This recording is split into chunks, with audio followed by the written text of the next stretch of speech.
அன்பான நண்பர்களே வணக்கம். நாம் கேட்டுக்கொண்டிருப்பது திரு இந்திரா சௌந்தரராஜன் அவர்களின் சிவமயம். வாசிப்பது ஸ்ரீலதா தயாளன். போன பகுதியின் தொடர்ச்சியாக. சிவன்மலை காட்டிற்கு அதிகாரியாக வந்த சுந்தரராஜன் அங்கு நடக்கும் சம்பவங்களை பார்த்து ஆச்சரியம் அடைந்தார். ஆகாசலிங்கத்தை பார்க்க சென்றபோது நந்தி தரிசனமும் பெற்றார். இனி சுவாரஸ்யமாக கதைக்குள். நீ என்ன சொன்னாலும் என் மனசு அடங்காது துரை. அங்கே இருந்து அந்த சித்தர்களை நான் பார்த்துருப்பேன். ஆனால் அந்த நந்தி கண் திறந்து பார்த்ததும் எனக்கு பயமாக போச்சு. என்ன சார் சொல்கிறீங்க? உங்களுக்கு நந்தி தரிசனம் கிடைச்சிச்சா? அதுக்கு பேர் தான் நந்தி தரிசனமா? ஆமாம் சார். நாம் கடவுளை பார்க்குறதா சார் பெருசு? கடவுள் நம்மளை பார்க்கணும், அதுதானே சார் பெருசு.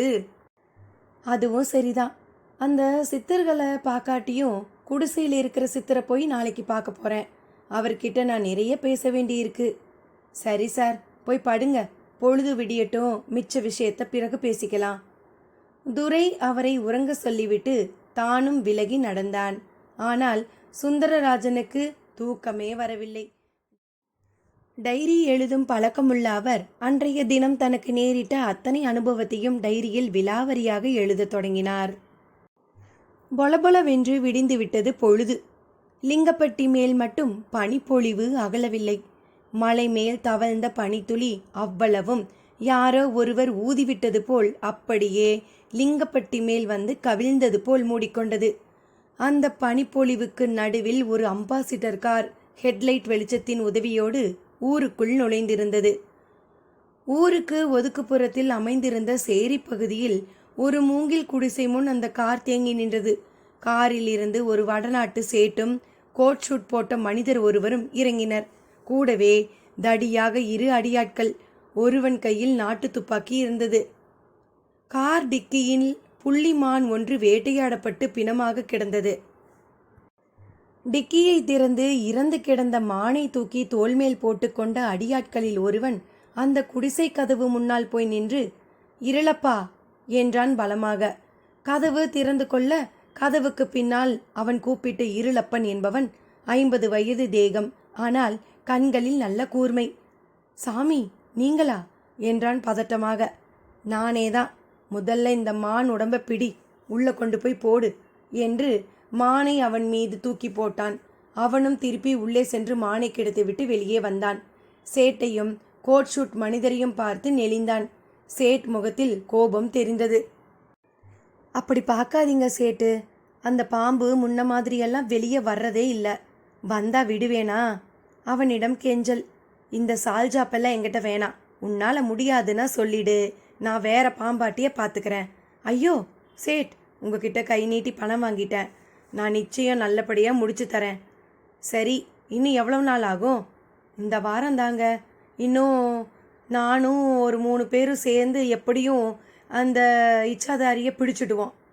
பாம்பு மட்டும் இல்லை, அதோட ரத்தினமும் எனக்கு முக்கியம். சொல்லப்போனால் அந்த ரத்தினத்துக்காகத்தான் நான் நாயா அலையிறேன். நானும் நாகரத்தினம் பற்றி கேள்விப்பட்டிருக்கேன் சேட்டு. எப்படியும் அதை இந்த வாரத்தில் பிடிச்சிடுவேன். ஆமாம், யாரோ புதுசாக ஒரு ஆஃபீஸர் வந்திருக்காராமே? ஆமாம் சேட், ரொம்ப கண்டிப்பானவர்னு கேள்விப்பட்டேன். ஆனால் நாங்கள் அந்த ஆளையெல்லாம் எப்படியும் சமாளிச்சிடுவோம். ஜாக்கிரதை. நாங்கள் வேட்டையாடின மானோட கறியை நீ எடுத்துக்கோ. தோல் என் கைக்கு வந்துடணும். ஆகட்டும் சேட்டு. நாகரத்தினத்தை தரும்போது தோலையும் சேர்த்து தரேன். செக் போஸ்ட்டில் மாட்டாமல் தப்பிச்சு போயிடுங்க. அரே, அது என்னோட கவலை. நீ எதுக்கு கவலைப்படுற? சும்மா ஒரு பேச்சுக்கு சொன்னேன் சேட். ஏன்னா சிக்குனா 3 வருஷம் உள்ள கம்பி எண்ணணும்.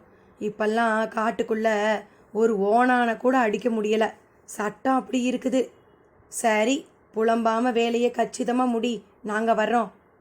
சேட் ஒரு கட்டளை போல பேசிவிட்டு காரில் ஏறிக்கொள்ள கார் சிட்டாக பறந்தது. இருளப்பன் என்கின்ற அவனும் அந்த கார் கண்ணை விட்டு மறையும் வரை பார்த்து கொண்டே இருந்தான். பின்னர் திரும்பினான். அவனையே வெறித்தபடி அவன் மனைவி ராக்காயி. ஏ புள்ள, என்ன அப்படி பார்க்க? என்னையா இது? வீட்டுக்குள்ள மான் கிடக்குது. அது அந்த சேட்டு வேட்டையாடினது. அதுக்கு தோல் வேணுமா? அவன் நாசமாக போக. சிவன் மலை காட்டு உயிருங்க அந்த சாமிக்கு சமம். உனக்கு தெரியுமா தெரியாதா? ஆரம்பிச்சிட்டியா? போய் வேலையை பாரு புள்ள. இல்லையா, அவங்கள பார்த்தா நல்லவங்களா தெரியல. வேண்டாயா அவங்க சாகவாசம். ராக்காயி கெஞ்சினாள். இருளப்பனுக்கு காந்திற்று. அடப்போ புள்ள, போய் சோழியை பாரு. காலம் பூரா விஷப்பூச்சிகளை பிடிச்சுக்கிட்டு இப்படியே இருக்க சொல்றியா? நீ பொழப்பில்லையா? நீ பேசுறத பார்த்தா எனக்கு பயமா இருக்குதுயா. நமக்கு எது குலத்தொழிலோ அதில் தாயா நாம் மேலே வரணும். குறுக்கு வழி நமக்கு சரிப்பட்டு வராதியா. போதும் உன் உபதேசம். போய் அந்த வெட்டு கத்தியையும் டேக்ஸாவையும் கொண்டு வா. உள்ளே கிடக்குது பாரு மானு. இன்னைக்கு அதோட கறி நமக்கு தான். நல்லா டேஸ்ட்டாக குழம்பு வெயி. என்ன சொல்கிற? ராக்காயி அவனை முறைத்தபடியே விலகி சென்றாள். அவனும் மானை வெட்டி கூறு போட தயாரானான். அத்தியாயம் 6. குறிப்பு: சிவன் மலையில் ஒரு அதிசயமான மரம் ஒன்று உள்ளது. அதன் பெயர் எவருக்கும் தெரியாது. குறிஞ்சி பூ எப்படி 12 வருடத்திற்கு ஒரு முறை மட்டும் பூக்கிறதோ அப்படி இந்த மரமும் 12 ஆண்டுகளுக்கு ஒரு முறை மட்டும் பூக்கும். அப்படி இந்த மரம் பூ பூக்கும் நாட்களில் இதன் அடியில் நின்று ஒருவர் எதை வேண்டிக் கொண்டாலும் அவர் வேண்டிக் கொண்டபடியே எல்லாம் நடக்கும். ஆகையாலே இதற்கு ஈடேற்றி மரம் என்கின்ற காரண பெயர் உண்டு. ஆனால் இந்த ஈடேற்றி மரத்தை கண்டுபிடிப்பது ஒன்றும் அவ்வளவு சுலபமில்லை. இனி கதைக்குள். விடிந்து விட்டது. பனியெல்லாம் விலகி எங்கு பார் பசுமை. கெஸ்ட் ஹவுஸ் பால்கனியில் இருந்து பார்க்கும்போது சிவன் மலை கிட்டத்தட்ட காஷ்மீர் பள்ளத்தாக்கு பகுதி போலத்தான் தெரிந்தது. எப்பொழுதும் காலை வேளையில் சுந்தரராஜன் ஜாக்கிங் போவது வழக்கம். அன்றும் ஜாக்கிங் ஷூட் அணிந்து கொண்டு காலுக்கு கேன்வாஸ் அணிந்து கொண்டு ஜாக்கிங் புறப்பட்டு விட்டார். அப்படி புறப்படும் போதே முதல் நாள் இரவின் மழையின் போது குடிசையில் சந்தித்த சித்தரை சந்திப்பது என்று முடிவு செய்து விட்டார். ஆனால் வாட்சர் துரை அப்பொழுதும் எழுந்திருக்காமல் சரியான குரட்டையில் இருந்தான். அவனை பார்த்து சிரித்தபடியே ஓடத் தொடங்கினார். பெரும்பாலும் எல்லா வனசரகங்களுமே ஒன்று போலத்தான். தார் சாலையை விடவும் மண் சாலைகளே மிகுதி. அதிலும் இலை சருகுகள் மூடியிருக்கும். அவைகளுக்குள்ளே ஏராளமான அட்டை பூச்சிகள் ஒளிந்திருக்கும். அது காலில் ஏறுவதும் தெரியாது, நமது உடலின் இரத்தத்தை உறிஞ்சுவதும் தெரியாது. எனவே சுந்தரராஜன் போன்ற அதிகாரிகள் இறுக்கமான பேண்ட் அணிந்து சாக்ஸ் அணிந்து ஷூ காலுடன் தான் வனத்திற்குள்ளேயே காலை வைப்பார்கள். ஒருமுறை ஒரு இரவில் நடுக்காட்டில் அதிகாரி ஒருவர் மாட்டிக்கொண்டு விட்டார். வேறு வழியின்றி ஒரு மரத்தடியில் படுத்து தூங்கிய அவரை நூற்றுக்கணக்கான அட்டைகள் சுற்றி வளைத்தன. அட்டைகள் உடம்பில் ஏறும் முன் தன் உடம்பில் இருந்து ஒரு திரவத்தை சாத்துக்குடி தோளில் இருந்து பாயும் திரவம் போல் பீச்சி அடிக்கும். அது பட்ட இடம் அப்படியே மரத்து போய்விடும். பிறகு அது அந்த இடத்தை ஆக்கிரமித்து இரத்தத்தை உறிஞ்சத் தொடங்கும். நூற்றுக்கணக்கான அட்டைகளும் அந்த இரவில் அதிகாரி உடம்பில் இரத்த வேட்டை நிகழ்த்தின. விடிந்த நிலையில் அவரை தேடிக்கொண்டு வந்தவர்கள் பார்த்தபோது அவர் உடம்பை அட்டைகள் மூடியிருந்தன. அவரது உடம்பில் உயிர் இல்லை. வனம் என்பது அத்தனை ஆபத்தானது. சுந்தரராஜனும் அனுபவப்பட்டவர். எனவே எச்சரிக்கை என்பது அவர் உடலில் ஊறிப்போன ஒரு விஷயம். எல்லாவற்றையும் அசை போட்டபடியே அவர் ஓடத் தொடங்கினார். காலை நேரத்தில் வனக்காற்றில் தாவரங்கள் உமிழ்ந்திருந்த நைட்ரஜன் வாயு சூரிய கதிர்பட்டு ஹைட்ரஜன் வாயுவோடு கூடி காற்றிலும் ஒரு புது வாசம் நிலவியபடி இருக்கும். இந்த காற்றை சுவாசிப்பது நுரையீரலுக்கு மிக நல்லது. மூளையிலும் இரத்த செல்கள் காலை காற்றின் ஆக்சிஜனை சுமந்து சென்று ஒரு புது வேகத்தை கொடுக்கும். சுந்தரராஜனுக்கு காலை பொழுதை மிக பிடிக்கும். எனவே உற்சாகமாக ஓடினார். இரவில் நடந்து சென்று ஒடுங்கிய அந்த குடிசை பகுதியை அந்த பகலில் தேடி கண்டுபிடிப்பது சற்று சிரமமாக இருந்தது. காட்டுக்குள் பல ஒற்றையடி பாதைகள் சென்றன. ஒவ்வொன்றும் ஒவ்வொரு திசை. அதில் கால் தடம் பதிந்து கிடக்கும். பாதை வழி நடந்து சென்று பார்த்தபோது அந்த குடிசையும் தெரிந்தது. அப்பாடா, உள்ளே எட்டி பார்த்தார். ஆச்சரியம் காத்திருந்தது. அந்த காலை வேளையில் அந்த குடிசைக்குள் உள்ள சித்தர் அந்தரத்தில் மிதந்தபடி படுத்திருந்தார். அதை பார்க்கவும் நம்ப முடியாத ஒரு வியப்பும் ஏற்பட்டது. அப்படியே நெடுநேரம் வெறித்து பார்த்த சுந்தரராஜன் மெல்ல உள்ளே சென்றவராக, சாமி, என்று குரல் கொடுத்தார். அடுத்த நொடி அந்தரத்தில் மிதந்தபடி இருந்த அந்த சித்தர் உடம்பு பொத்தென்று ஒரு மரத்தில் இருந்து காய் விழுவது போல விழுந்தது. அது சுந்தரராஜனுக்கே பெரிதும் அதிர்ச்சியாக இருந்தது. விழுந்த வேகத்தில் திரும்பி பார்த்த அந்த சித்தரும் கோபமாக எழுந்து அமர்ந்தார். பின் சுந்தரராஜனை முறைத்தவர், என்னப்பா இப்படி செய்துட்ட? நான் எவ்வளவு பிரயாசப்பட்டு லகிமா சக்தியால உடம்ப பஞ்சு போல ஆக்கி மிதந்துக்கிட்டு இருந்தேன் தெரியுமா? என் கவனத்தை திருப்பி அதை கெடுத்துட்டியே என்று எரிந்து விழுந்தார். சாமி மன்னிச்சுக்கோங்க, நீங்க மிதந்துட்டு இருந்ததை பார்த்து நான் என்னவோ ஏதோன்னு நினைச்சிட்டேன். சரி, உனக்கு என்ன வேணும்? எதுக்கு வந்த? சீக்கிரமா சொல்லு. அவரும் பரபரத்தார். சாமி, என்னப்பா? இல்ல, நான் இந்த காட்டிலாக்கா அதிகாரி. அதுக்கு என்ன இப்போ? ஒரு அதிகாரியான என்ன கொஞ்சம் கூட மதிக்க மாட்டேங்கிறீங்களே. ஓ, இப்போ அதுதான் உன் பிரச்சனையா? இதை சொல்லத்தான் வந்தியா நீ? ஆமா சாமி, அப்படியே எனக்கு நிறைய சந்தேகங்கள். என்ன? இந்த காட்டில் உங்களை போல இப்படி எத்தனை பேர் இருக்கீங்க? அவங்கெல்லாம் இதே போல குடிசை போட்டுக்கிட்டு இந்த காட்டுக்குள்ளேயே தான் இருக்கீங்களா? தெரிஞ்சு என்ன செய்ய போற? அது என் கடமை. இந்த காட்டில் எவ்வளவு மரம் இருக்குது, எவ்வளவு மிருகம் இருக்குது, எவ்வளவு செடி கொடி இருக்குன்னு ஒவ்வொரு விஷயமும் எனக்கு கட்டாயம் தெரிஞ்சாகணும். என்கிட்ட என்னை பற்றி மட்டும் கேளு. என்கிட்ட இந்த காட்டுக்குள்ளே யாரெல்லாம் இருக்காங்கன்னு கேட்டால் அதுக்கு நான் பதில் சொல்ல வேண்டிய அவசியம் இல்லைன்னு நினைக்கிறேன். இப்படி சொன்னால் எப்படி சாமி? எனக்கு இருக்கிற அதிகாரத்துக்கு நான் உங்களை கைதி கூட பண்ணலாம். ஆனால் நான் உங்களோட சாதாரணமாக பேசிக்கிட்டு இருக்கேன். அப்படியா? என்னை கைதி பண்ணுவியா? உன்னால் முடியுமா? நீங்கள் கேட்குறத பார்த்தா எங்க கைதி பண்ணு பார்க்கலாம்னு சொல்கிற மாதிரி இருக்குதே. உண்மையும் அதுதான். எங்க கைதி செய் பார்க்கலாம். அவர் எதிரில் வந்து நின்றார். சுந்தரராஜனும் அசரவில்லை. சாமி, நான் உங்கள் கூட சண்டை போட வரல. உங்களை புரிஞ்சுக்க வந்திருக்கேன். உங்களை மாதிரி சித்தர் சாமிங்க பற்றி தெரிஞ்சுக்க வந்திருக்கேன். புரிஞ்சுக்கணும் தெரிஞ்சுக்கணும்னா அதுக்கு பணிவு ரொம்ப முக்கியம். உங்ககிட்ட அது சுத்தமாக இல்லையே. நான் என்ன உங்களை வாடா போடா நான் பேசினேன்? பணிவாக நடந்துக்கலைன்னு நீங்கள் எதை வச்சு சொல்கிறீங்க? சுந்தரராஜன் கேட்டபோது வெளியே யாரோ வரும் சப்தம். இருவருமே திரும்பி வெளியில் பார்த்தனர். வெளியே ஒரு நடுவயது பெண். அவள் தலைமேல் ஒரு கூடை. ஓ, அன்னபூரணியா? ஆமாம் சாமி, சாமியை தரிசனம் பண்ணி பூஜை செய்ய வந்தேன். வரேன். அவள் எதிரில் வெளியே சென்று நின்றார். உடனே அவள் அவர் காலை தன் கூடைக்குள் இருந்த ஒரு வெள்ளி செம்பெடுத்து தண்ணீர் விட்டு கழுவினாள். பிறகு பாலால் கழுவினாள். அதே கூடைக்குள் இருந்து பூக்களை எடுத்து தூவினாள். அப்படியே விழுந்து அவரை நமஸ்கரித்தாள். பின் அவரை சுற்றி வந்து தரையில் மண்டியிட்டு வணங்கி முடித்தாள்.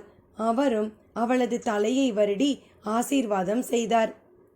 பின் இடுப்பு மடிப்பில் கையை விட்டு ஒரு ரசமணியை எடுத்து அவளிடம் தந்து, இத உன் மகன் இடுப்புல கட்டிவிடு. நல்லா பசி எடுத்து சாப்பிடுவான். காலுக்கும் சக்தி வந்து வாதத்தில் இருந்து விடுபட்டுடுவான் என்றார். அவள் கண்களில் கண்ணீர் திரண்டு விட்டது. சாமி என்று நெகிழ்ந்தாள். பிறகு புறப்பட்டாள். பார்த்து கொண்டே இருந்த சுந்தரராஜனும் மெல்லே வெளியே வந்தார். என்ன பார்க்குற?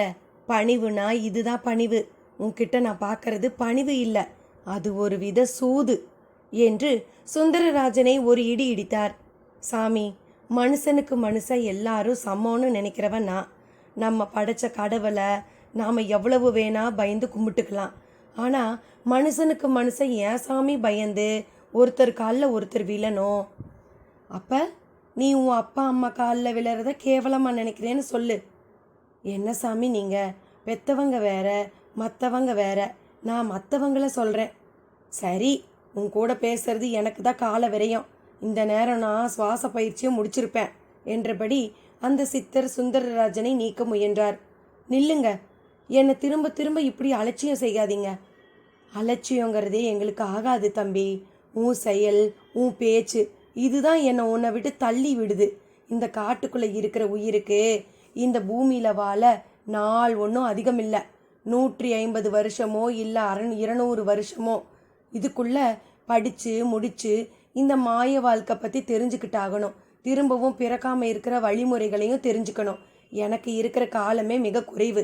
இதில் நான் உன் கூட பேசி கால நேரத்தை விரயமாக்கிட்டு இருந்தா எப்படி? என்ன சாமி சொல்கிறீங்க?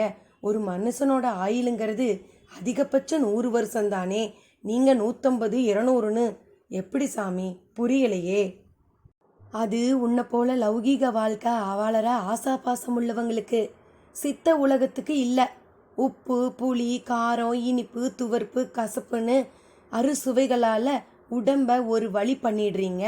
ஆசாபாசம்னு ஒரு வழி பண்ணிடுறீங்க. அதனால் உங்கள் ஆயுள் 100 கூட இல்லை, அதுவும் சுருங்கிடுது. இங்கே உடம்பும் மனசும் ஒரு புள்ளியில் இருக்குது. அதனால் ஆயுட்காலம் அதிகம். உயிர் போனாலும் ஆத்ம வாழ்க்கைக்கு 1000 வருஷத்துக்கு மேலே வாழ்ந்து காட்ட சித்த உலகத்தால் முடியும். அப்படித்தான் அகத்தியர் போகர்னு பல சித்தர்கள் இப்போவும் சூட்சுமமாக வாழ்ந்துக்கிட்டு இருக்காங்க. அவர் சொன்ன தகவல்கள் சுந்தரராஜனை திணற அடித்தது. அவ்வளவும் புதிய செய்திகள். அதே சமயம் நம்பியும் நம்பாமலும் தடுமாறினார். அந்த சித்தரோ பேசியது போதும் என்று குடிசைக்குள் புகுந்து திரும்பவும் நிஷ்டையில் அமரப் போனார். சாமி, ஒரு நிமிஷம். சுந்தரராஜன் அவரை தடுத்தார். என்னப்பா, இன்னுமா நீ போகல? இப்படி சொன்னா எப்படிங்க சாமி? நீங்க சொல்ற விஷயங்கள் எப்படி எடுத்துக்கிறதுனே தெரியல சாமி. உன்னை யார் எடுத்துக்க சொன்னது? நான் ஏதோ உளறினதான் நினச்சிக்கோ, புறப்படு.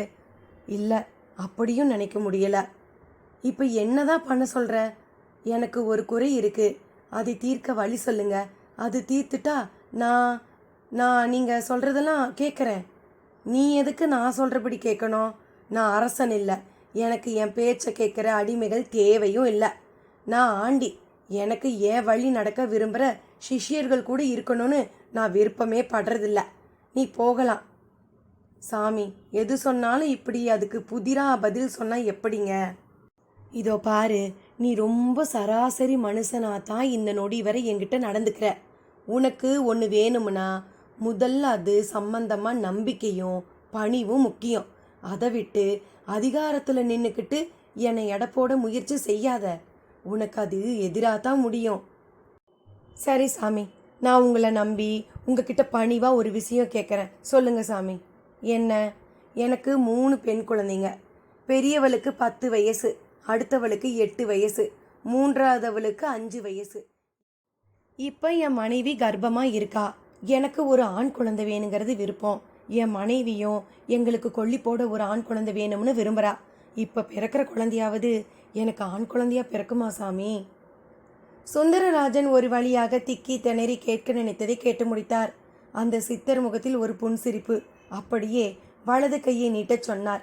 கையில் உள்ள ரேகைகளின் போக்கை கவனிக்க ஆரம்பித்தார். அப்படியே அவரது முகத்தில் பலமான மாற்றம் ஏற்பட தொடங்கியது. புருவம் வளைந்தது. நெற்றி மடிப்பில் ரேகைகள் விழுந்தன. என்ன சாமி, என் கை என்ன சொல்லுது சாமி? பதட்டப்படாத. நீ ஏன் இந்த காட்டுக்கு வந்த, என்னையும் இங்கே பார்த்தேங்கிறதுக்கான காரணம் புரிஞ்சிடுச்சு. புரியும்படி சொல்லுங்க சாமி. என்னத்த சொல்ல, எவ்வளவு கேள்விகளை நீ கேட்டியோ அவ்வளவுக்கு அவ்வளவு அமைதியாக போகிற நீ. உன்னால் ஒரு பெரிய நாடகமே இந்த காட்டில் நடக்க போகுதே. நாடகமா? நாடகம்தான். இந்த உலகத்தில் எது நடந்தாலும் அது நாடகம்தானே சாமி. உங்களை போன்ற சித்தர்கள் எது பேசினாலும் சொன்னாலும் புரியக்கூடாதுங்கிறது தான் முடிவா? சரி சரி, நீ கோபிக்காத. உன் கேள்விக்கு நான் பதில் சொல்கிறேன். உனக்கு இந்த முறை மகன் தான் பிறக்க போகிறான். நல்ல நட்சத்திரத்தில் நல்ல விதத்தில் அவன் பிறப்பான். அவனால தான் உன் குடும்பமே தலை நிமிர்ந்து நிற்க போகுது. அப்படியா சாமி? ரொம்ப சந்தோஷம் சாமி. இதுதான் சாமி எனக்கு வேணும். என்ன மாதிரி ஆஃபீஸருங்களுக்கு எப்பவும் உயிர் ஆபத்து உண்டு. காட்டில் நடமாடுற திருஷ்டு கோஷ்டிங்க சுட்டு உயிரை விட்ட அதிகாரிங்க எவ்வளவோ பேர். அப்படி எனக்கு ஏதாவது ஆயிட்டா என் குடும்பத்தை காப்பாற்ற யார் இருக்காங்கன்னு கவலைப்படுவேன். இனி எனக்கு அந்த கவலை இல்லை. எனக்கு என் மகன் இருக்கான் சாமி. ஆமாம், கட்டாயம் எனக்கு மகன் பிறப்பான் தானுங்களே. சத்தியமாக மகன்தான் பிறப்பான். போதுமா? அது போதும் சாமி, அது போதும். மகன் பிறந்த உடனே நிறைய ஸ்வீட்டோட வந்து உங்களை பார்க்குறேன். வரேன் சாமி. சுந்தரராஜன் உற்சாகமாக திரும்ப தொடங்கினார். அதுவரை அந்த காட்டு விஷயமாக அவருக்குள் நிலவிய குழப்பம், சந்தேகம் புதிரான சங்கதி என்று எல்லாமே மகன் பிறப்பான் என்கின்ற சந்தோஷத்தில் அடிபட்டு போய்விட்ட மாதிரி தோன்றியது. சித்தர் முகத்தில் மட்டும் ஒரு மர்ம புன்னகையும் பாவம் நீ என்பது போன்ற ஒரு பாவனையும் தான் தேங்கியிருந்தது. சுந்தரராஜன் உற்சாகமாக போவதை பார்த்து கொண்டே இருந்தார். அத்தியாயம் 7. குறிப்பு: சிவன்மலை காட்டுக்குள் பல சித்தர்கள் மரங்களாக மாறி வாழ்ந்து வருகிறார்கள். மனித பிறப்பை விட ஒரு விருட்சமாக இருந்த இடத்தை விட்டு நகராமல் பல ஆயிரம் பறவைகளுக்கு வாழ இடம் தந்து பூமிக்கும் நிழல் தந்தபடி வாழ்வது, ஒவ்வொரு நொடியும் தானம் செய்வது போன்ற ஒரு தர்ம வாழ்க்கையாகும். அந்த வகையில் பல சித்த மரங்கள் அந்த காட்டில் உண்டு. அவைகள் அவசியத்தின் பொருட்டு இடம் விட்டு இடம் நகரவும் செய்யும், வளைந்து நிமிரவும் செய்யும். இனி கதைக்குள். சென்னை வலசரவாக்கம் நடுத்தட்டு மக்கள் வசிக்கும் நந்தனார் தெரு முன்னால் போகன் வில்லா அடர்வாக வளர்ந்திருக்கும் ஒரு ஓட்டு கூரை வீடு. திண்ணையில் ஒரு வயதானவர் பேப்பர் படித்து கொண்டிருக்க, அந்த வீட்டு வாசல் முன் கச்சிதமாக தேங்கி நின்றது சுந்தரராஜனின் வன இலாக்கா ஜீப். அது அவரது வீடுதான். ஜீப்பில் இருந்து துள்ளலாக இறங்கி குதித்தவராக உள்ளே நுழைந்தார். முதலாவதாக எதிர்பட்டவள் மூத்தவள் வித்யா. இரண்டாமவள் லலிதா கைக்கு மருதாணி வைத்துக்கொண்டு ஊதி ஊதி விட்டு கொண்டிருக்க, மூன்றாமவள் பாரதி வீட்டு பாடத்தை ஸ்லேட்டில் எழுதி எழுதி அழித்து கொண்டிருந்தாள். சமையல் கட்டில் இருந்தால் சுந்தரராஜனின் மனைவியான மங்களம். கர்ப்ப வயிற்றுடன் அடுப்படியில் ஒரு மெல்லிய புகை மூட்டத்துக்குள் அவள் இருக்க, அவரை பார்த்த அவரது மூன்று பெண்களும் அப்பா என்று ஓடி வந்து அவரை கட்டிக்கொண்டனர். சாதாரணமாக அவர்கள் அப்படி ஓடி வந்தால் பெரிதாக மகிழாமல் அவர்களை எல்லாம் ஒருவித பயத்தோடு தான் பார்ப்பார். ஒரு பெண்ணுக்கு 3 பெண்கள், எப்படி திருமணம் செய்து கொடுப்பது? நல்ல மாப்பிள்ளைகள் அமைய வேண்டுமே, வரும் சம்பளம் குடும்பம் நடத்தவே சரியாக இருக்கிறது என்று ஒரு பெருமூச்சு அவரிடம் இருந்து பீரிடும். ஆனால் இன்று மகன் பிறக்கப் போகிறான் என்கின்ற மகிழ்ச்சியில் அவர்களை வெகுவாக மகிழ்வோடு பார்த்தார். வித்யா, அவசரத்துல ஜீப்ல இருக்கிற பையை எடுத்துக்காம இறங்கிட்டேன், போமா போய் எடுத்துட்டு வா, அதுல உங்களுக்கெல்லாம் ஸ்வீட் வச்சிருக்கேன் என்றார். வித்யாவும் வெகு வேகமாக வெளியே ஓடினாள். பேச்சு சப்தம் கேட்டு சமையல் கட்டை விட்டு வந்த மங்களத்தின் முகத்தில் ஒரு புது பிரகாசம். சாதாரணமாக கர்ப்பவதிகள் முகத்தில் ஒரு பொலிவு இருக்கும். அன்று மங்களத்திடம் கூடுதலாகவே தெரிந்தது. மங்களம், என்னங்க இது, திடீர்னு வந்திருக்கீங்க? 15 நாள் ஆகுன்னு சொல்லிட்டு போனீங்களே. அப்போ சொன்னேன், ஆனால் இப்போ வந்துட்டேன். பையன் பிறக்க போறான்னு தெரிஞ்ச உடனேயே என்னால் அதை உங்ககிட்ட சொல்லாமல் இருக்க முடியல. உடனேயே மங்களம் அவரை வெறித்து பார்த்தாள். என்ன மங்களம், நான் சும்மா வெறும் நம்பிக்கையில் பேசல. என்ன, யாராவது ஜோசியக்காரங்க இந்த தடவை பையன்தான்னு சொல்லிட்டாங்களா? இல்லை மங்களம், இந்த தடவை என்னோட அனுபவமே வேற. எவ்வளவோ காட்டுக்கு நான் அதிகாரியாக இருந்திருக்கேன். ஆனால் சிவன்மலை காடு மாதிரி ஒரு காட்டை நான் என் சர்வீஸில் பார்த்ததில்ல. அவர் நாட்காலி ஒன்றில் அமர்ந்தபடி ஷூவை கழட்டியபடியே சொல்ல, வித்யா ஸ்வீட் பாக்ஸோடு வர சரியாக இருந்தது. பசங்களா, நீங்கள்லாம் போய் இந்த பலகாரத்தை சாப்பிடுங்க, நான் அம்மா கூட நிறைய பேசணும் என்று அவர்களை அனுப்பவும், பக்கத்து வீட்டு பார்வதி மாமி உள்ளே நுழையவும் சரியாக இருந்தது. வாங்க மாமி. என்னப்பா சுந்தரராஜா, இப்போதான் 4-5 நாள் முன்னாடி வந்துட்டு போனேன், அதுக்குள்ளே வந்திருக்க? சரிதான், நான் 15 நாளைக்கு ஒரு தடவை வரணும்னு சட்டமே போடுவீங்க போல இருக்குதே. அப்படி இல்லை, இடையில உன்னை பார்த்ததில்லையேனோ, அதான் அப்படி கேட்டேன். அதுவும் சரிதான், என்னமோ தெரியல மாமி, பொண்டாட்டி பிள்ளைகளை பார்க்கணுன்னு தோணுச்சு, வந்துட்டேன். இதுக்கு நீ பேசாமல் உன் கூட காட்டுக்கே கூட்டிகிட்டு போயிடலாம், உனக்கு தான் எல்லாம் ஃப்ரீயாக தருவாங்களே. அது சரி, வீட்டை பார்த்தா பசங்க படிப்பு, நான் ஊர் ஊராக மாறும்போது இவங்களும் பள்ளிக்கூடம் மாறும்படி இருக்கும், அப்புறம் எங்கே உருப்பட முடியும்? சரி, ஆசையாக வந்திருப்ப, பொண்டாட்டியோட பேசு, நான் எதுக்கு இடையில நந்தி மாதிரி. மாமி தான் வாங்கி போயிருந்த பாத்திரம் ஒன்றை தானே சமையல் கட்டுக்குள் நுழைந்து வேய்த்து விட்டு புறப்பட்டாள். மாமி, சுந்தரராஜன் அழைக்க நின்றாள். என்னப்பா, மங்களத்துக்கு நிறை மாதம், உங்களையெல்லாம் நம்பி தான் விட்டுட்டு போகிறேன். அப்போ உடனே கிளம்ப போறியா? ஆமாம் மாமி, சாப்பிட்டுட்டு கிளம்ப வேண்டியது தான். நீ தைரியமா போ, நாங்கள்லாம் எதுக்கு இருக்கோம்? மாமி தைரியம் தந்தாள். அப்படியே சிரித்தபடியே நடந்தாள். சுந்தரராஜனும் தன் சிவன்மலை காட்டு அனுபவம் முழுவதையும் சொல்லி முடிக்க மங்களம் விக்கித்து போயிருந்தாள். என்ன மங்களம், நான் சொன்னதையெல்லாம் உன்னால நம்ப முடியலையா? அப்படி இல்லைங்க, உண்மையில் நீங்கள் சொன்னதையெல்லாம் கேட்க கேட்க எனக்கு ஒரே பரவசமாக இருக்குது. அதே சமயம் சித்தர் சாமிங்க கிட்ட நீங்கள் அதிகாரமாக பேசினது எனக்கு பயத்தை தருதுங்க. அது என் கடமை மங்களம். கடமையெல்லாம் மனுஷங்க கிட்ட, அவங்கெல்லாம் சாமிங்க. சரி, இனி நான் கவனமாக நடந்துக்கிறேன். நீ அனாவசியமாக கவலைப்படாத. பார்த்துங்க, சித்தருங்க கோவிச்சாக்கா நாம் ரொம்ப கஷ்டப்பட வேண்டி வரும். அதுதான் இனி கவனமாக இருப்பேன்னு சொன்னேன்ல. எனக்கு தான் மகன் பிறக்க போகிறானே, இனி என்ன கவலை? எனக்கு இப்போ நீங்கள் பேசுறது கேட்க ஒரே சந்தோஷமாக இருக்குதுங்க. மங்களமும் சற்று பூரித்தாள். அப்போது வாசல் பக்கம் ஒரு உருவம். யார் என்று பார்க்கவும் அது ஆசாரி பொன்னுரங்கத்தின் உருவம். அடடே, பொன்னுரங்க ஆசாரியா? நானே தான். யாரு, ஃபாரஸ்டர் ஐயாவா? ஆமாம். எங்க ஆசாரி இவ்வளவு தூரம்? அது சரி, ஒருத்திக்கு 3 பொண்ணை பெற்றுக்கிட்டு கேட்க மாட்டீங்க. என்ன ஆசாரி சொல்கிறீங்க? அம்மாவை கேளுங்க, சொல்லுவாங்க. என்ன மங்களம், ஆசாரி என்ன சொல்கிறாரு? நீங்கள் வேற ஆசாரி, நான் உங்ககிட்ட சீட்டு போடுறது இவர்கிட்ட இப்போ சொன்னால் தாம் தூம்னு எகிரி குதிப்பார். சும்மா இருக்க மாட்டீங்களா? என்ன மங்களம், சீட்டு கீட்டுங்கிற? சுந்தரராஜன் நெருங்கவும் சற்று திருத்திருவென்று விழித்தாள். ஆட, என்ன தாயி நீ, நகை சீட்டு போடுறேன்னு சொல்ல, இப்போ என்ன ஆஃபீஸரையா தலையையா எடுத்துட போகிறாரு? பொட்டை பிள்ளைங்க இருக்கிற வீட்டுல சீட்டு போட்டு சிறுக சிறுக சேர்த்து தானே நகை நட்டுங்க சேர்க்க முடியும். அது அவருக்கும் தெரியாதாக்கும். சரி, இப்போ எதுக்கு வந்தீங்க? இந்த மாதம் தவணை பணம் வாங்கத்தான். எவ்வளவு? ஒரு சீட்டு 50 ரூபா, 3க்கு 150. பிடிங்க. சுந்தரராஜனே தன் பாக்கெட்டில் இருந்து பணத்தை எடுத்து நீட்டினார். ஆசாரி முகத்தில் உடனே ஒரு தெற்று சிரிப்பு. இப்படி இல்லை பொறுப்புள்ள தகப்பனா இருக்கணும். ஆமாம், இப்போ எந்த காட்டில் உத்தியோகம்? ஏதோ காடு விட்டு காடு மாறிட்டதா கேள்விப்பட்டேனே. ஆமாம் ஆசாரி, நான் இப்போ சிவன்மலை காட்டுக்கு மாறியிருக்கேன். சுந்தரராஜன் சொன்ன மறுநிமிடம் ஆசாரியிடம் ஒரு ஸ்தம்பிப்பு. என்ன ஆசாரி, என்ன சொன்னீங்க? சிவன்மலை காட்டுக்கா மாறி இருக்கீங்க? ஆமாம். நீங்கள் ஏன் அதிர்ச்சி அடைகிறீங்க? அதிராம, அது என்ன சாதாரண காடா? அப்போ உங்களுக்கு அந்த காட்டை பற்றி தெரியுமா? சரிதான், அந்த மலையில் ஆகாசலிங்க கோயில்னு ஒன்று இருக்குது. அந்த லிங்கத்தை பௌர்ணமிக்கு பௌர்ணமி சித்தரங்க வந்து பூஜை பண்ணுவாங்களாம்.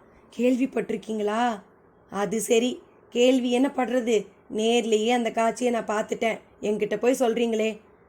என்னது, சித்தர் சாமிங்க பூஜை செய்கிறத நீங்கள் நேரில் பார்த்தீங்களா? ஆமாம். ஏன், அது என்ன பார்க்க முடியாத ஒன்றா என்ன? என்னையா சொல்கிறீங்க?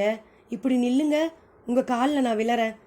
சாதாரண மனுஷங்களுக்கு அந்த தரிசனமெல்லாம் கிடைக்கவே கிடைக்காது. எங்கள் அப்பா எத்தனை பௌர்ணமிக்கு போய் ஏமாந்து திரும்பி வந்திருக்காரு தெரியுங்களா?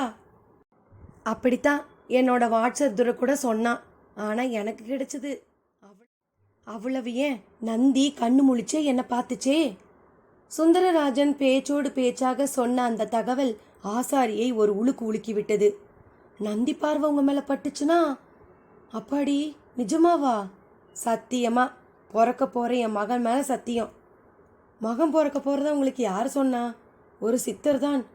அப்போ சித்த தரிசனமும் கிடைச்சிருச்சா உங்களுக்கு? பின்ன ஐயா, உங்கள் வாழ்க்கையே இனி தலைகீழாக மாறினா ஆச்சரியப்படுறதுக்கே இல்லை. அது சாதாரண மலை இல்லை.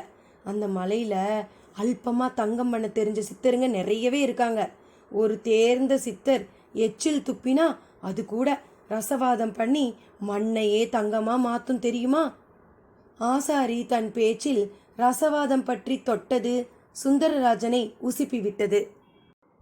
இப்போ எதுக்கு ஆசாரி தங்கம் பற்றி பேசினீங்க என்று திருப்பி கேட்டார். சும்மா காதில் போட்டு வச்சேன். சித்தர் சாமியாருங்க யாராவது கண்ணில் பட்டா ரசவாதம் பற்றி கேட்டு பாருங்க, இல்லாட்டி கொஞ்சம் தங்கமாச்சு கேளுங்க. எங்கள் அப்பாவும் ஆனை மட்டும் தங்கம் பண்ணுற ரகசியத்தை தெரிஞ்சுக்க பார்த்தாரு, முடியவே இல்லை. உங்களுக்காவது அந்த அதிர்ஷ்டம் இருக்கான்னு பார்ப்போம். ஆசாரி பேச்சு எங்கோ ஆரம்பித்து ஏதிலோ வந்து முடிந்தது. மங்களத்துக்கு எல்லாமே ஒரே புதிராக இருந்தது. அப்போது பாரதியும் லலிதாவும் கொல்லைப்புறம் இருந்து பதறி அடித்தபடி ஓடி வந்தனர். அம்மா அம்மா, வித்யா அக்காவுக்கு வலிப்பு வந்துடுச்சு என்று கைகளை உதறினர். அடுத்த நொடியே சுந்தரராஜன் கொல்லைப்புறம் பாய்ந்து ஓடினார். எல்லோரும் பின்னாலேயே ஓடினர். கொல்லையில் கிணற்றடியில் ஸ்வீட் பாக்கெட் சிதறி கிடக்க வித்யாவின் கை கால்கள் வெட்டி வெட்டி இழுத்து கொண்டிருந்தன. 10 வயது பொண்ணுக்கு வரக்கூடாத ஒரு வியாதி வாயிலும் நுரை ததும்பி கிடந்தது. ஐயோ வித்யா! மங்களம் பதறிட சுந்தரராஜன் வேகமாக தன் ஜீப் சாவி கொத்தை எடுத்து வித்யா கையில் வைத்து அழுத்தி பிடிக்கவும் மெல்ல மெல்ல அந்த வலிப்பின் துடிப்பு அடங்க ஆரம்பித்தது. பாரதியும் லலிதாவும் ஒருவரை ஒருவர் கட்டிப்பிடித்து கொண்டு பயத்துடன் பார்க்க ஆசாரி முகத்தில் மட்டும் தீவிரமாய் ஏதோ சிந்தனை. வித்யா மெல்ல கண் விழித்தாள். எழுந்து அமர்ந்தாள். மிக மிக சோர்வாக பார்த்தாள். மங்களம், எப்ப இருந்து வித்யாவுக்கு இப்படி இருக்குது? இப்பத்தானா இல்ல? சுந்தரராஜன் அவளை பார்த்தபடியே கவலையோடு கேட்கவும் மங்களத்திடம் ஒரு வித ஆழ்ந்த மௌனம். என்ன மங்களம், கேட்குறேன்ல. என்னத்தங்க சொல்ல, இது 5வது தடவையோ 6வது தடவையோ, இந்த வாரத்திலேயே இது 2வது தடவை. என்ன மங்களம், நீ எனக்கு ஏன் தகவல் தரல? காட்டுக்குள்ள உங்களுக்கு எவ்வளவோ பிரச்சனைங்க, அதோட 3 பொண்ணுங்கிற கவலை வேற. இதை வேற சொல்லி உங்களை நிம்மதி இல்லாமல் பண்ண எனக்கு மனசு வரல. அதுதான். பைத்தியம் பைத்தியம், இப்படியே விட்டா இது எதில் போய் முடியும் தெரியுமா? தெரியுங்க, நான் ஒன்றும் டாக்டர்கிட்ட காட்டாமல் இல்லை. டாக்டரும் மருந்து தந்தார். ஆனால் இது மூளை சம்பந்தப்பட்ட பிரச்சனை, கட்டுப்படுத்த தான் முடியும், பூரணமாக குணமாகாதுன்னு சொல்லிட்டாருங்க. அவர்கள் இருவரும் பேசுவதை கேட்டு ஆசாரிக்கு சிரிப்பு தான் வந்தது. சுந்தரராஜனும் கவனித்தார். ஆசாரி, இது சிரிக்கிற நேரமா கேட்டார். இல்லதான், ஆனால் கையில் வெண்ணெயை வச்சுக்கிட்டு நெய்க்கு அலைகிறீங்களே, அதை நினச்சி தான் சிரித்தேன். என்ன சொல்கிறீங்க?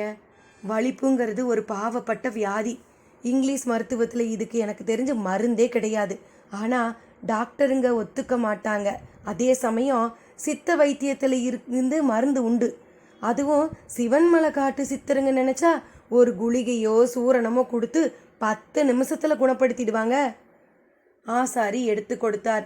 சுந்தரராஜன் முகத்தில் உடனேயே ஒரு புது பிரகாசம். அத்தியாயம் 8. குறிப்பு: வனங்கள் எப்போதும் 2 வகைப்படும். சமதளங்களில் அடர்வாக வளர்ந்திருக்கும் வனங்கள் ஒரு விதம், மலை வனங்கள் இன்னொரு விதம். இதில் மலை வனங்கள்தான் அடர்த்தியானவை, அபூர்வமானவையும் கூட. மலை வனங்களில் மரங்கள் உதிர்த்த இலைத்தலைகள் அப்படியே சரிவுகளில் படிந்து பல மீட்டர் அளவுக்கு பருமனாக இருக்கும். அதன் மேல் மழை பொழியும் போது இந்த இலை தலை பாலங்களில் மழையானது தேங்கி நின்று எப்போதும் ஈரத்துடன் இருக்கும். இந்த ஈரத்தில் சிலவித காளான்களும் செடிகளும் துளிர்த்து எழும். அவைகளில்தான் பலவித மூலிகை ரகங்களும் உள்ளன. அவைகளை இனம் காண சித்தர்களால் மட்டும்தான் முடியும். இனி கதைக்குள். பார்க்கவே அந்த காட்சி மிக ரம்யமாக இருந்தது. டும் டும் என்று மேல சப்தமும், இருவர் முன் செல்ல குனிந்த தலையுடன் ஒரு மாப்பிள்ளை பெண் பின்னால் செல்ல அவர்களை பின்தொடர்ந்தபடி ஒரு கூட்டம் சிவன்மலை காட்டுக்குள் நுழைந்து கொண்டிருந்தது. சிறிது தூரம் சென்றதும் கூட்டம் நின்றுவிட மேல சப்தமும் நிறுத்தப்பட்டது. மணப்பெண்ணும் அவளது தகப்பனும் ஒரு கூடையை தலையில் சுமந்து கொண்டு காட்டுக்குள் ஒரு ஒற்றையடி பாதை வழியே போனார்கள். மற்ற அத்தனை பேரும் ஒரு மரத்தடியில் அமர்ந்து கொண்டு காத்திருக்க தொடங்கினார்கள். அப்போது அந்த பக்கமாக சுந்தரராஜனின் ஜீப் வந்தது. அவரும் அவர்களை பார்த்தார். ஜீப்பை நிறுத்திவிட்டு இறங்கி வந்தார். அவரை பார்க்கவும் அவர்கள் எழுந்து நின்றனர். நீங்கள்லாம் யாரு? நாங்க மலசாதி மக்காசாமி. இங்க என்ன பண்றீங்க? எங்க கூட்டத்தில் இன்னைக்கு ஒரு ஜோடிக்கு கல்யாணமுங்க. அதுல கல்யாண பொண்ணுக்கும் அவங்க அப்பனுக்கும் சித்தர் சாமி தாங்க குலதெய்வம். அவங்க காட்டுக்குள்ள சித்தர் சாமியை கும்பிட போயிருக்காங்க. அவங்களுக்காக நாங்க காத்துக்கிட்டு இருக்கோங்க. நீங்க ஏன் போகல? அப்படியெல்லாம் இந்த காட்டுக்குள்ள எல்லோரும் போகக்கூடாதுங்க. அதுலேயும் சித்தர் சாமிங்களை கும்பிட போகும்போது கட்டுத்திட்டங்க உண்டுங்க. கும்பிட போறதுல என்னையா கட்டுத்திட்டோம்? அதெல்லாம் எங்களுக்கு தெரியாதுங்க. எப்பவும் சித்தர் சாமிங்களை கும்பிடணும்னா ஒருத்தரோ அல்லது 2 பேரோ தான் போகலாம். அம்புட்டுதேன். கூட்டமா போறது நல்லது இல்லைங்க. அந்த கூட்டத்தினர் சொன்னதை கேட்டு சுந்தரராஜனுக்குள் ஒரு ஆர்வம் துளிர்விட ஆரம்பித்தது. அவங்க இந்த பக்கம் தானே போனாங்க என்று கேட்டுவிட்டு அந்த பக்கமாக அவர் மட்டும் நடக்கத் தொடங்கினார். சாமி, சாமி, வேண்டாம் சாமி, போகாதீங்க என்று அவர்கள் கத்தியதை காதிலேயே வாங்கிக் கொள்ளவில்லை. அந்த பாதை ஒரு மலைப்பாம்பின் வளைந்த உடல் போல வளைந்து வளைந்து போனது. மேலும் கீழுமாக ஏறி இறங்கியெல்லாம் சென்றது. இருபுறமும் சிவன்மலை காட்டின் எல்லா விதமான தாவரங்களும் தலைத்து வளர்ந்திருந்தன. ஒருவித மூலிகை வாசம் வேறு மூக்கை நிரடியது. 15 நிமிட கால அளவுக்கு நடந்தும் அந்த மணப்பெண்ணையும் பெண்ணின் தகப்பனையும் சுந்தரராஜனால் சந்திக்க முடியவில்லை. கால்கள் வலிக்க ஆரம்பிக்க ஒரு ஆமை முதுகு போல தென்பட்ட பாறை ஒன்றின் மேல் அப்படியே அமர்ந்தார். கழுத்தை ஒட்டி வியர்வை பெருகி ஓடியது. உஷ், அப்பாடா என்று அதை வலித்து போட்டு பெருமூச்சு விட்டார். அதே சமயம் அந்த பாதையில் அந்த பெண்ணும் அவள் அப்பாவும் வந்தபடி இருந்தனர். அந்த பெண்ணின் கழுத்து, காது, மூக்கு என்று பார்க்கும் இடமெல்லாம் தங்க நகைகள் தகதகவென்று ஜொலித்து கொண்டிருந்தன. மகாலட்சுமியே வைகுண்டத்தை விட்டு கிளம்பி விட்டது போல கூட தோன்றியது சுந்தரராஜனுக்கு. அவர்கள் அவரை தாண்டிடும்போது சற்று தேங்கி நின்றனர். சுந்தரராஜனின் காக்கி உடுப்பு அவர்களை பயமுறுத்தியது. ஐயா, என்ன ஐயா, நடுக்காட்டில் இப்படி உடம்பு பூரா நகைங்களோட எங்கய்யா போயிட்டு வர? அது வந்துங்க. எது வந்தே? நான் இந்த காட்டிலாக்கா அதிகாரி, எங்கிட்ட புழுகிற வேலையெல்லாம் வச்சுக்காத. ஐயா, எங்களுக்கு சித்தர் சாமிங்க தாங்க குலதெய்வம், அதாங்க அவரை போய் கும்பிட்டு வரோம். அதுக்கு எதுக்குயா இப்படி நகை ஸ்டாண்டு மாதிரி இவ்வளவு நகைங்களோட போற? சும்மா சாதாரணமாக போகலாமே. இல்லைங்க, அது வந்துங்க. எது வந்து சொல்லு, அதட்டினார். ஐயா, இதெல்லாம் சாமி போட்ட நகைங்க, இவ கல்யாணத்துக்கு சீரா கொடுத்துருக்காங்க. என்னது, இவ்வளவு நகையும் சாமி போட்டதா? ஆமாங்க, அவங்க ஆசையாக கொடுத்ததுங்க. அவங்களோ சாமியாருங்க, அவங்களுக்கு ஏது இவ்வளவு நகைங்க? அவங்க சாமியார் தாங்க, ஆனால் அவங்க கல் மண்ணை கூட தங்கமாக மாற்ற முடிஞ்சவங்க. கூடு விட்டு கூடு பாஞ்சு தண்ணி மேலே நடந்து என்னென்னமோ பண்ண முடிஞ்சவங்களுக்கு இதுதானுங்களா பெரிய விஷயம்? நீ என்னையா சொல்கிற? சாமியாருங்க மனசு வச்சா இப்படி நகர்த்துறது சாதாரணங்கிறியா?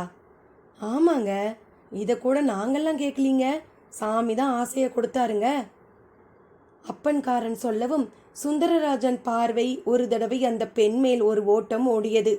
அவள் நடுத்தலையில் நெற்றி சுட்டியில் தொடங்கி கழுத்தில் ஆரம், கோதுமை சங்கிலி என்று பல ரகங்கள் இருப்பினும் பட்டையாக ஒட்டியானம், கைகளில் ஏராளமான வளையல்கள், மொத்தத்தில் அவள் ஒரு தங்க களஞ்சியமாக திகழ்ந்தாள். இது போக அவன் கையில் ஒரு சிறு மூட்டை. இது என்ன? இதுவும் தங்கந்தானுங்க, அவ்வளவும் தங்க காசுங்க. எங்க காட்டு? சுந்தரராஜன் கேட்க அவனும் அந்த மூட்டையை அவிழ்த்தான்.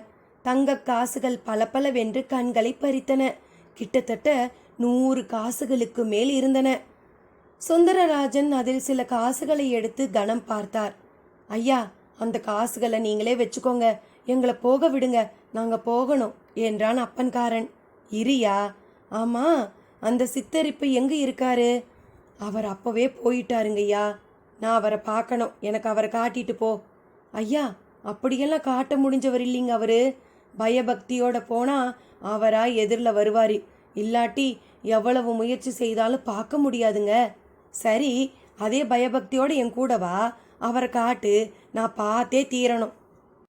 இல்லைங்க, ஒரு நாளைக்கு ஒரு தடவைக்கு மேலே அவரை பார்க்க முடியாதுங்க. சொன்னா கேளுங்க, எங்களை போக விடுங்க, உங்களுக்கு கோடி புண்ணியமாக போகும் சாமி. சரி, அவர் பேர் என்ன, அதையாவது சொல்லு. நாங்கள் அவரை தங்கசாமின்னு சொல்லுவோம், அவ்வளவுதாங்க தெரியும். அவன் சொன்ன பதில்கள் சுந்தரராஜனை அப்படியே யோசிக்க வைத்து விட்டது. மௌனமாக தங்க காசுகளையே பார்த்து கொண்டு நின்றுவிட அவர்கள் இருவரும் கூட அதுதான் சாக்கு என்று மெல்ல நழுவ ஆரம்பித்தனர். அத்தியாயம் 9. குறிப்பு: சிவன் மலை அதிசயங்களில் அஞ்சுக தரிசனம் என்பது முக்கியமான ஒன்றாகும். 2 சித்தர்கள்தான் அஞ்சுகம் என்னும் கிளியாக மாறி காட்டில் அந்த உடம்புடனேயே வாழ்ந்து வருகின்றனர். ஊழ்வினை காரணமாக அவர்கள் இருவரது உடம்பும் ஊனம் அடைந்து விட்டதால் அவர்களும் இனி அந்த மனித உடல் தேவையில்லை என்று உதிர்த்து விட்டனர். கிளைகளாய் தெரியும் அவர்களை யார் தரிசித்தாலும் அந்த கிளிகள் தரிசித்தவர்களிடம் தானே வந்து அடுத்து அவர்கள் வாழ்க்கையில் என்ன நடக்கும் என்பதனை ஜோதிடமாக கூறிவிட்டு பறந்து விடும். இனி கதைக்குள். நள்ளிரவு நேரம். மான் கறியை எல்லாம் ஒரு வழியாக தின்று முடித்திருந்த அந்த பாம்பாட்டி இருளன் மான் தோலை நன்றாக மடக்கி ஒரு துணி பைக்குள் போட்டு சுருட்டி கட்டி எடுத்துக்கொண்டு நாகரத்தின வேட்டைக்கு கிளம்பிவிட்டான். அவன் மனைவி முகத்தில் வழக்கம் போல் பீதி. யோ வேணாயா, உனக்கு ஏதாவது ஆயிட போகுதியா என்று குரல் கொடுத்தபடியே இருந்தாள். ஆனால் அவன் காதில் வாங்கவில்லை. வெளியே வரவும் அவனுக்காக அவன் சகாக்கள் 3 பேரும் ஒரு சாக்குப்பையுடன் காத்திருந்தனர். போலாமா? பின்ன அதுக்கு தான் ஏன் வந்திருக்கோம். இன்னைக்கு அந்த இச்சாதாரியை எப்படியாவது மடக்கி பிடிச்சிடணும். பாம்பு எங்களுக்கு, அதோட ரத்தனம் உங்களுக்கு, சரிதானே? பேசிக்கொண்டே கிளம்பினார்கள். அவர்கள் 4வரும். அவர்களில் வயதான ஒரு மூப்பன் முகர்ந்து பார்த்தபடியே நடந்தான்.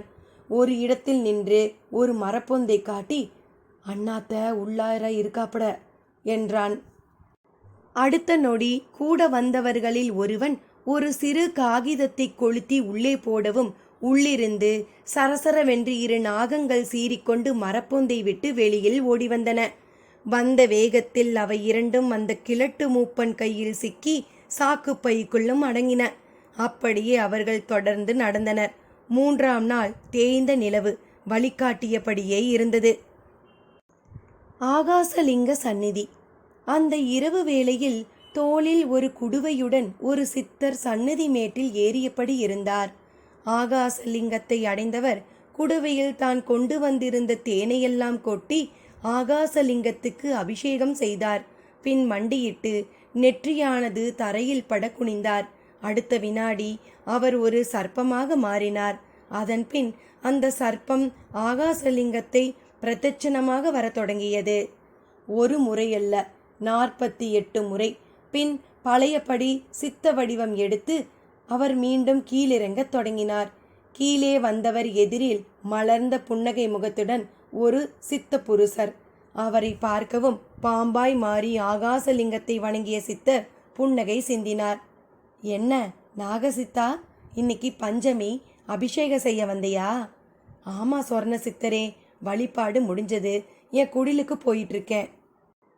நல்லது, போய் உன் தவத்தை தொடங்கு. நானும் பஞ்சமி தரிசனம் செய்துட்டு வந்துடுறேன். சொர்ண சித்தர் என்று அழைக்கப்பட்ட அந்த வயதான சித்தர் சொன்னார். பின் ஆகாசலிங்கம் நோக்கி நடக்கத் தொடங்கினார். நாக சித்தரும் குடுவையை தோளில் சுமந்து கொண்டு நடக்க ஆரம்பித்தார். சிறிது தூரம் கூட அவர் நடந்திருக்க மாட்டார். ஒரு மரக்கிளையில் இருந்து நாகசித்தரே என்று ஒரு குரல் கேட்டது. நிமிர்ந்து பார்த்தார். கிளை மேல் 2 சர்ப்பங்கள் படம் விரித்தபடி. ஓ, இச்சாதாரிகளா? என்ன விஷயம்?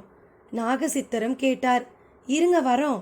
2 நாகங்களும் ஒரு இளம் பெண் ஆண் வடிவை எடுத்த நிலையில் நாகசித்தர் எதிரில் வணங்கியபடியே நிமிர்ந்தார்கள். என்ன இச்சாதாரி, என்ன விஷயம்? பஞ்சமி வழிபாடு செய்துவிட்டு வரீங்களா? ஆம் என்றபடி. எதற்கு என்னை அழைத்தீர்கள், சொல்லுங்கள் என்றார். ஒன்றுமில்லை நாகசித்தரே, இந்த அபூர்வமான காட்டின் இச்சாதாரிகளான நாங்கள் இருவரும் திருமணம் செய்து கொள்ள விரும்புகிறோம். சந்தோஷம். அதற்கு நான் என்ன செய்ய வேண்டும்? நீங்கள்தான் ஆகாசலிங்க சன்னதியில எங்களுக்கு திருமணத்தை நடத்தி வைக்க வேணும். நானா? ஆமா, நாக இனத்தை சேர்ந்த இச்சாதாரி தேவநாகங்கள் நாங்கள் என்றால் எங்கள் இனத்தை சேர்ந்த சித்தர் நீங்கள் ஒருவர் தானே. ஆனாலும் இல்வாழ்க்கைக்கு எதிரான சித்தன் நான். என்னையா இப்படி பந்தத்துக்குள் இழுக்க பார்க்கிறீர்கள்? உங்களை அழைக்கவில்லை, நாங்கள் இல்லறம் புரிய ஆசைப்படுகிறோம். பின் உங்களுக்கு ஒரு இச்சாதாரி பிறக்கும், யோசியுங்கள். இந்த வனத்தில் உங்களுக்கு பாதுகாப்பு இருக்கலாம், ஆனாலும் உங்களை வேட்டையாட சிலர் அலையவும் செய்கின்றனர் என்பதும் தெரியும் தானே. பாம்பு என்றாலே கல்லடிப்பட்டு மரணிக்க வேண்டும் என்பது தலைவிதியாக இருந்தால் அதை யாரால் மாற்ற முடியும்? ஆனாலும் ஒன்று சொல்கிறேன், இச்சாதாரிகளான எங்களை அற்ப மனிதர்கள் அவ்வளவு சுலபத்தில் வெற்றி கொள்ள முடியாது. உன் நம்பிக்கையை பாராட்டுகிறேன். வரும் முகூர்த்தத்தில் உங்களுக்கு திருமணம் செய்து வைக்கிறேன், சரிதானே? நாகசித்தர் கூறிவிட்டு விடை பெற்று கொண்டார். அந்த இச்சாதாரி நாகங்களும் நாகங்களாக மாறி சந்தோஷத்தில் ஒன்றை ஒன்று கட்டிக்கொண்டன. அப்போது அதில் பெண் நாகம் தன் சிரசில் மாணிக்கம் போல ஒரு கல் சுமையை சுமந்தபடி இருந்தது. அதை உமிழவும் உமிழப்பட்ட அதனிடம் ரேடியம் போல ஒருவித ஒளி. அதை மையமாக வைத்து இரண்டும் ஒன்றோடு ஒன்று பிணைந்து கொண்டன. ஆண் இச்சாதாரி நாகம் அம்மாணிக்கத்தை தான் விழுங்க பார்த்தது. பெண் நாகமோ அது இருக்கட்டும், அதன் ஒளியில் நாம் சல்லாபிப்போம் என்றது. அவர்கள் அவரை இல்லை தாரணி, நீ விழுங்கு என்று ஆண் நாகமான பரணி கூறியும் அது கேட்கவில்லை. ஒன்றும் ஆகாது, யார் வந்தாலும் 100 அடிக்கு அப்பால் அவர்கள் பூமியில் கால் பதிப்பதை நம்மால் அதிர்வுகள் மூலம் உணர முடியும். எனவே பயப்படாதீர்கள், தைரியமாக இருங்கள் என்றது அந்த பெண் இச்சாதாரி நாகம். ஆனால் பாவம் அது. அந்த நாகங்கள் புரளும் இடத்திற்கு அருகில் உள்ள மரத்தில் சித்தக்கிளிகள் 2 அமர்ந்திருந்தன. அதில் ஒரு கிளி தன் துணை கிளியிடம் கூறியது, ஆதித்த சித்தரே, பாவம் இந்த இச்சாதாரி பெண்ணாகம், இதன் விதி முடியப் போகிறது என்றது. நானும் அறிவேன் சந்திர சித்தனே, விதியை மாற்ற யாரால் முடியும்? அதனால்தான் ஆண் இச்சாதாரி எச்சரிக்கை செய்தும் இந்த பெண் இச்சாதாரிக்கு துளி கூட அச்சம் ஏற்படவில்லை. இந்த மாணிக்க கல்லும் களவு போக போகிறது என்றது ஆதித்த சித்தன் என்று அழைக்கப்பட்ட அந்த கிளி. அந்த கிளிகளின் பேச்சும் விரைவாக செயலாக ஆரம்பித்தது. ஆதித்தா, இந்த இச்சாதாரிக்கு மரணத்தை தரப்போகிறவன் யார் என்று தெரியுமா? ஏன் தெரியாமல்? வன இலாக்கா அதிகாரியாக வந்திருக்கும் அந்த சுந்தரராஜன் தானே? சரியாக சொன்னாய். பாவம் அவன். அவன் வாழ்க்கையும் இன்னும் சில நிமிடங்களில் மாறிவிடப் போகிறது. அவன் பதவி, குடும்பம் என்று எல்லாவற்றையும் இழக்கப் போகிறான் என்று அந்த கிளிகள் பேசிக்கொண்டன. தனக்கு மகன் பிறக்கப் போகும் சந்தோஷத்துடன் இருந்த சுந்தரராஜன் தனக்கு அடுத்து நேரப்போகும் வாழ்க்கை மாற்றத்தை அறியாதது விதியே. மகளுக்கு வலிப்பு சரியாக மருந்து வாங்க வேண்டும், பொன் சேர்க்க வேண்டும், இப்படி எத்தனையோ கனவுகளுடன் இருந்த அந்த அதிகாரி எப்படி இந்த பெண் இச்சாதாரியை கொல்லப் போகிறான்? மேலும் என்ன நடக்கப் போகிறது? பார்ப்போம் இடைவெளியில். நன்றி நண்பர்களே.